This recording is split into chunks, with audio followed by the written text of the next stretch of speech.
Okay तो जिस चीज का डर था मुझे लग रहा है वही हुआ। मतलब माय गॉड मैं इतना ज्यादा डर गई। मैंने देखा ऊपर, मैंने कहा ओह शिट। उसमें ऐसे में शीशा था तो वो टूट गया खुद ही। और वेट करवाया, अब हमारी बारी। Hello and everyone, welcome back to my channel. आपका भी एवी में बहुत बहुत स्वागत है। होप सो आप सभी बहुत बहुत अच्छे होंगे और होने भी चाहिए। मैं भी बहुत बढ़िया हूँ। तो आज मैं जा रही हूँ घर, गांव। यस। तो आज हम जाएंगे और फिर कल पहुँचेंगे हम देहरादून। फिर हम एक दिन का देहरादून में स्टे लेंगे, क्या पता 2 दिन का हो जाए। फिर उसके बाद हम जाएंगे अपने घर, अपने गांव। तो चलिए चलते हैं। चप्पल में ही चल दिए। काश ऐसे ही हम अपनी सफलता की सीढ़ियाँ को खड़े खड़े पार कर जाते।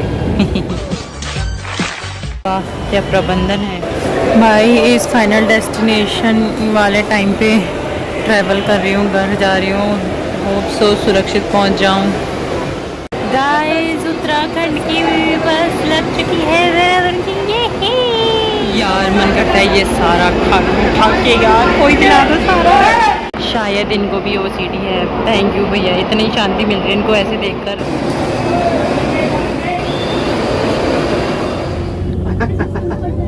A few inches later. या सुबह के 2:30 हो रहे हैं और हमारा ये स्टॉप है अभी।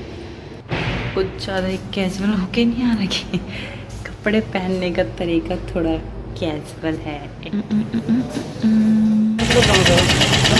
5:30 बजे। यार ये स्पीड देखो, मुझे ये बिल्कुल आइडिया नहीं था। बिंची आई एम सो सॉरी, मुझे लगा वहाँ के रिक्शे इतने ज़्यादा जल्दी चलते हैं। तो हमारी बस जहाँ पर रुकेगी वहाँ से हमें जहाँ जाना था वहाँ के लिए हमें या तो उबर रिक्शा करना पड़ता है, बस वगैरह, या तो वहाँ पे जो ऑटो वगैरह थे। तो मैंने अपना दिमाग लगाया, मैं कहा ई रिक्शा करते हैं। वो इतना स्लो चल रहा, इतना स्लो चल रहा, मैं बता नहीं पा रही। और बिंची मेरे को इतना बोली जा रही है, ओ गॉड मैं अब स्पीड दिखाती हूँ उसकी।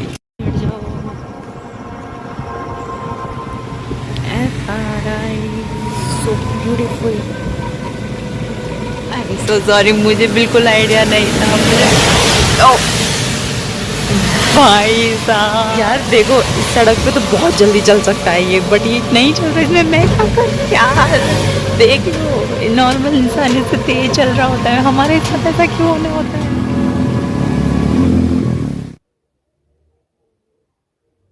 2,000 years later. जी जो बेचारा घर पे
आयुषी यहाँ भी अपनी साड़ी संभाल दी है।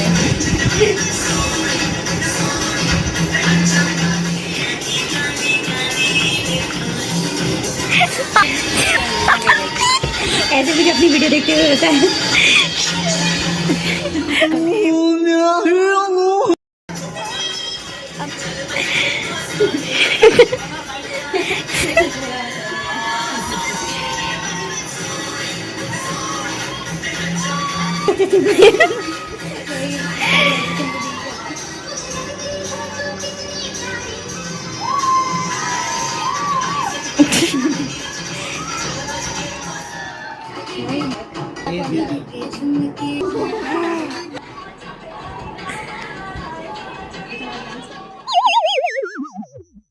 अभी हम आए हैं देहरादून में वॉक पे, जो कि बहुत ही सुंदर है, बहुत ही ज़्यादा सुंदर। वाह वाह,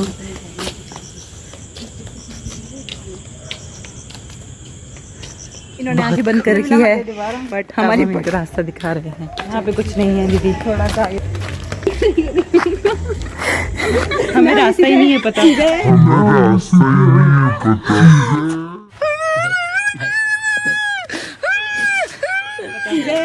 सीधा सीधा, हाँ तो चलो तब। क्या हो गया? गाड़ी आई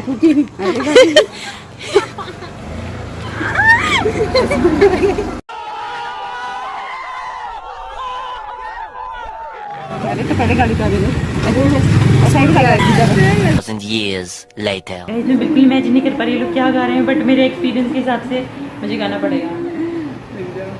एक ब्लॉग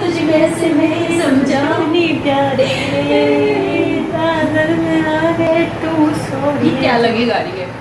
इन लोगों ने ईयरफोन्स लगाए, तू सोनिए सोनिए आजा माही वे।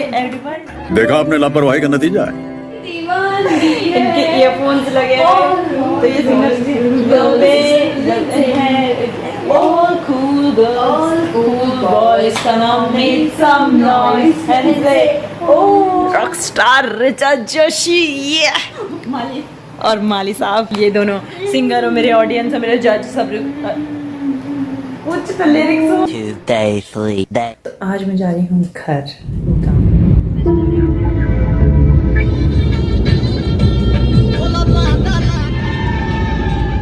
Snap is more important then everything. दोनों बाहर जा रखे और भैया ने एसी बंद कर रखा यार। वहाँ 50 डिग्री में भी गर्मी लग रही थी, यहाँ 30 डिग्री में भी गर्मी लग रही।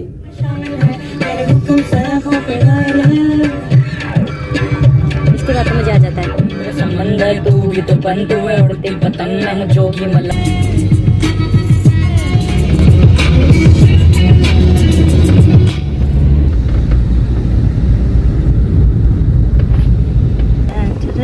अब उन्होंने हाय ही नहीं करा, उन्होंने बहुत अच्छे से इग्नोर किया इस लड़की ने हमारे अपने भाई को।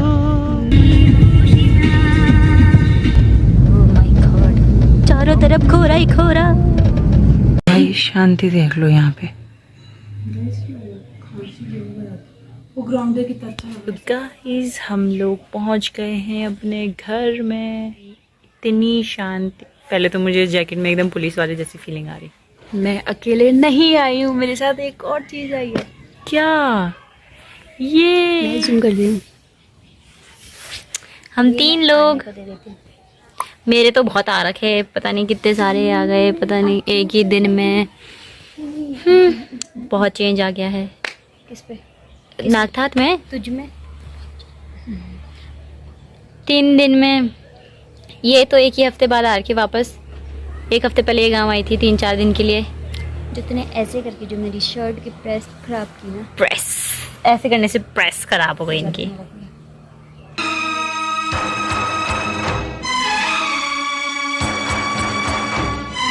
हमारा भाई जो यहाँ नहीं है वो आज दिल्ली गया है अपने समर वैकेशंस के लिए। देख रही होती समर वैकेशंस के लिए दिल्ली। मानना पड़ेगा वो यहीं रहता है हमेशा से, मतलब अभी 8th में हो तो भी यहीं रहता है, बचपन से यहीं रह रहा। तो जब भी हम आते हैं तब बहुत इरिटेटिंग है वो, मेरे को तो बहुत ज़्यादा लगता है। अभी हम लोग आए तो अभी मेरा भाई नहीं है, ऑब्वियसली वो दिल्ली जा रखा।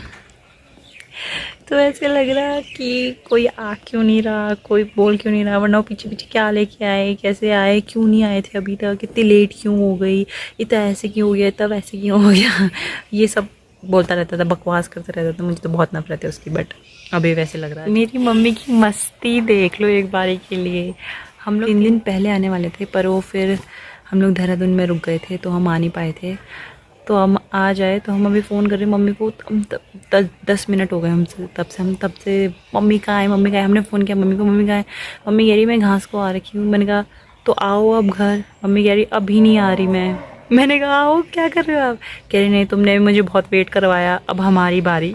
ओके, तो जिस चीज़ का डर था मुझे लग रहा है वही हुआ। मतलब इस डर ने मुझे बहुत ज़्यादा डरा दिया, क्योंकि मैंने पहले बोला था वीडियो में कि हम फाइनल डेस्टिनेशन के टाइम पे वो कर रहे हैं। मतलब उसको दोनों को मैंने मिक्स कर दिया कि फाइनल डेस्टिनेशन में भी यही होता है, ये करके। और आजकल जो भी एक्सीडेंट वगैरह हो रहे हैं, जो भी हादसे वगैरह हो रहे हैं, उन सबको कि फाइनल डेस्टिनेशन के टाइम पे तुम ऐसे ट्रैवल कर रहे हो तो बहुत ज़्यादा डर लगता है। और मेरे को बहुत ज़्यादा डर लग भी रहा था कि बस प्लीज़ पहुँच जाए, घर पहुँच जाए, और कुछ नहीं, बस प्लीज़ घर पहुँच जाए। तो हम लोग तो ऐसे ही हुआ, तो हम बस में बैठे, तो ये हुआ 1-2 घंटे सब ठीक था। तो फिर उसके बाद मैंने ध्यान दिया कि जो मेरा एसी का जैसे होता है ना कि हर सीट, जो एसी वाली बसें होती है उसमें हर सीट के ऊपर 2 ऐसे होल होते हैं, उसके कैप होती है उसमें। तो अगर तुम्हारा मन है तुम्हें एसी की हवा चाहिए तो तुम उसको ओपन कर दो, नहीं चाहिए तो उसको बंद कर दो। तो मेरी उसकी वो कैप ही नहीं थी, तो होल पूरा उसकी एसी की इतनी ठंडी हवा आई जा रही थी। मैंने कहा यार क्या है ये। मैंने कहा चलो कोई बात नहीं, मैं फिर थोड़ा पीछे को बैठ गई। मैंने चलो कुछ नहीं होता ऐसा। और फिर उसके बाद क्या कि एकदम से कुछ टपका मेरे सर के ऊपर। मैंने देखा ऊपर, उसके बाद दोबारा टपका मेरे यहाँ पे। जब मैंने ऊपर को ऐसे देखा, फिर उसके बाद मैंने देखा कि वो एसी का पानी टपक रहा था। ओह माय गॉड, मैं इतना ज्यादा डर गई। मैंने देखा ऊपर, मैंने कहा ओह शिट, पानी टपक रहा है। और फिर मुझे वापस से वो सब याद आने लगा कि जब वो अभी प्लेन क्रैश हो रहा था, तो उसमें उसकी भी जो प्लेन क्रैश हो रहा था उसकी भी वीडियो वायरल हो रही थी, यहाँ से एसी का पानी गिर रहा था, ऐसी हालत थी वैसी हालत थी। ओह माय गॉड, मैंने कहा ये तो सब सो रखे थे उस टाइम पे, क्योंकि हम रात को ट्रैवल कर रहे थे। 10 बजे से 6 बजे तक की फ्लाइट, 10 बजे से 6 बजे तक की बस थी हमारी। तो फिर मैंने कहा किसको बोलूँ मैं, क्योंकि सब सो रखे थे और ये रात का टाइम था, मेरे को नींद नहीं आती ट्रैवल करते हुए।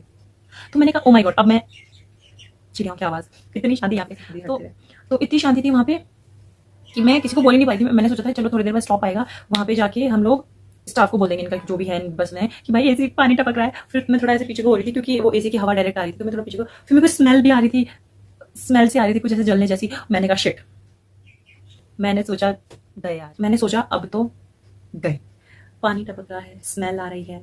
या तो मेरा माइंडसेट था, या तो मैं सबसे पीछे थी, तो शायद वहाँ पे एसी जहाँ चल रहा होगा उसकी आ रही होगी, या पता नहीं क्या। तो और फिर ऊपर से मैंने वो भी सोच रखा था, ठीक है, कि ओ माय गॉड सब ऐसे जा रहे हैं, सब हंसी खुशी से जा रहे हैं, खेल रहे हैं, जैसे फाइनल डेस्टिनेशन में दिखाते हैं, या जैसे नॉर्मल वीडियोस में दिखाते हैं जब कोई होने वाला होता है हादसा। वो मैं अपने माइंड में सोच रही हूँ कि अभी यहाँ से देखो ये भी हंस रहे हैं, हम लोग भी ऐसे बोल रहे हैं पापा हम आने वाले हैं, मम्मी हम आ रहे हैं, और वो लोग भी बोल रहे हैं कि हाँ जी मम्मी निकल गए हम लोग, ठीक है, वैसे हो रहा था। फिर उसके बाद मैंने कहा कुछ ना, फिर मेरी दीदी नॉर्मल है। मैंने नॉर्मल नहीं, ऐसे किसी बस में होता है। फिर मैंने कहा ओके चलो कोई बात नहीं, इसको हम मद्देनजर, इसको हम वो करते हैं, नज़रअंदाज करते हैं। तो हमने उसको नज़रअंदाज कर इग्नोर कर दिया हमने उस चीज़ को। तो फिर उसके बाद हम सुबह के 3-3:30 बज रहे होंगे, तो बस नॉर्मली चल रही थी, एकदम से आवाज़ आई कुछ गिरने की। तो फिर मैं और जो मेरे बगल में खाली सीट थी उसके बगल में जो था, वो मुझे लग रहा है वो भी कुछ ज़्यादा अच्छे से ऐसे सो नहीं पाते होंगे जैसे मैं। तो मैं एकदम तुरंत हो गई कि अरे क्या हो गया। तो फिर मतलब ऐसी आवाज़ आई कुछ गिरा, एंड देन कुछ टूटा, कुछ कांच का। तो हमने देखा कुछ, मैंने कहा किसी का कुछ गिर गया होगा। तब सब लोग ऐसे देख रहे थे, किसी जिसके बैग में कुछ कांच का होगा वो देख रहे थे क्या हुआ। फिर उसके बाद फिर 1 मिनट बाद 2 मिनट बाद बस रुकी, और हमने सोचा अरे भाई ऐसा, मैंने सोचा ऐसा भी क्या गिर गया भाई, जो बस ही रोक दी सीधा। मैंने कहा हाँ पर ये भी है कि कांच वांच लग जाए। तो फिर उसके बाद जो हमारे मतलब हमारे पीछे जो लड़के बैठे हुए थे, तो मेरे आगे जो बैठे हुए थे उसमें से 1-2 गए उधर आगे गए कि क्या हो गया, कैसे हो गया, मतलब बस रोक दी, कुछ ऐसा तो नहीं। फिर हमें पता चला कि बस नॉर्मली जा रही थी, और जो बस का शीशा होता है ना, मतलब जो एसी वाली बस होती है उसके शीशे नहीं खुलते हैं, उसमें ऐसे में शीशा था, तो वो टूट गया। मतलब वो चलते चलते गाड़ी में चटक गया एकदम से खुद ही।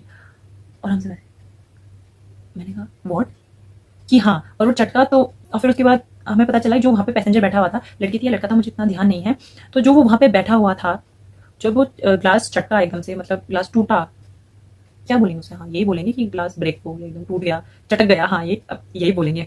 तो जब वो ग्लास हुआ होगा वैसे, तो फिर वो जो वहाँ पे बैठा हुआ था पैसेंजर, उसकी पूरा आंख लग गई, यहाँ लग गई, और पूरा उसकी सीट पे पूरा कांच का हो गया, पूरा इतने मोटे मोटे कांच के वो हो गए पूरा। भाई साहब मैं तो सोच रही थी ये क्या हो रहा है भाई, अब मैं बाहर रिलेट करे जा रही चीज़ है कि ओ माय गॉड करे जा रही चीज़ें, मतलब ये भी हुआ था वो भी, एक तो चीज़ें और भी हुई थी, मेरे को याद नहीं आ रही, कुछ तो हुआ था, एक चीज़ और भी हुई थी। मैंने कहा भाई, फिर उसके बाद जो उसी कंपनी की दूसरी बस थी, फिर वो भी आई, फिर वो भी रुकी वहाँ पे, फिर उसको मतलब हेल्प कर रहे थे उसकी कांच निकालने में, पानी वानी डाल के, मतलब बहुत वैसे हो गया था। फिर वो जो 2 सीटें थी जहाँ का वो शीशा, ड्राइवर के पीछे वाली सीट, तो वहाँ पे बैठने के लायक तो बचा ही नहीं था, क्योंकि इतना पूरा कांच कांच हो गया था वो। फिर सब डरे हुए थे जो भी शीशे के साइड बैठे हुए थे, और मैं भी शीशे की साइड थी, और मेरे साथ तो ऑब्वियसली वो भी हो रहा था, मुझे स्मेल भी आ रही थी, पानी भी टपक रहा था नीचे, ठंडा भी लग रहा था, तो मुझे ठंडा भी लग रहा था, तो मुझे लगा कहीं ऐसे एकदम वो होना जाए भाई साहब, पहली बार मैंने देखा ये चीज़, तो मुझे लगा यार सब, मैंने कहा प्लीज प्लीज घर पहुंचा दो, और कुछ मत करो, घर पहुंचा दो बस, प्लीज गॉड प्लीज घर पहुंचा दो। फिर उसके बाद यही डर लेके कि कुछ होना जाए क्या, मैं तो शीशे में जैसे पर्दा लगा हुआ था, मैं वो भी नहीं हटा दी, मैंने कहा ये टूटा और इधर आया तो क्या होगा। फिर उसके बाद हम लोग देहरादून पहुंच गए फाइनली। अब उसके बाद सबसे बड़ा टास्क था देहरादून से नागठात, मतलब मेरे घर जाने का। तो देहरादून से नागठात, ओके, मतलब 70 किलोमीटर्स है, तो 70 या 75 किलोमीटर्स कुछ है, तो आधे रास्ते तक रोड चाहिए, obviously double triple sided road है, इधर उधर जाने के लिए, इधर जाने के लिए, फिर पूरा नॉर्मल है जैसे होता है। फिर उसके बाद जो 30 एंड 28 किलोमीटर्स बचता है उसमें है सिंगल रोड। फिर उसके बाद जो 30 किलोमीटर का रास्ता है उसमें है फिर सिंगल रोड, क्योंकि फिर वो वहाँ फिर पहाड़ आने स्टार्ट हो जाते हैं। सिंगल रोड एंड उसकी टर्न, ओ माई गॉड, इंसान ऐसे ही डर जाए, मतलब पता ही नहीं है सामने वाला कैसी ड्राइव करके आ रहा है भाई, बहुत बहुत ज़्यादा डर लगता है मुझे, तो हमेशा ही डर लगता है कि कुछ होना जाएगा। एक दो बार तो हुआ भी है, एक बार तो हुआ है, 2-3 बार होते होते बचा है। तो ठीक ठाक हम लोग पहुंच गए घर, और ये वीडियो मैं घर से ही शूट कर रही हूँ क्योंकि उस टाइम पे मैं शूट नहीं कर पाई थी। So that's it for this video, thank you so much for watching, please don't forget to like, share, subscribe, comment, जो भी है सब कर दो। Thank you for watching, that's it, bye bye. ठोक दीजिए महाकाल का, ठोक दीजिए 5000।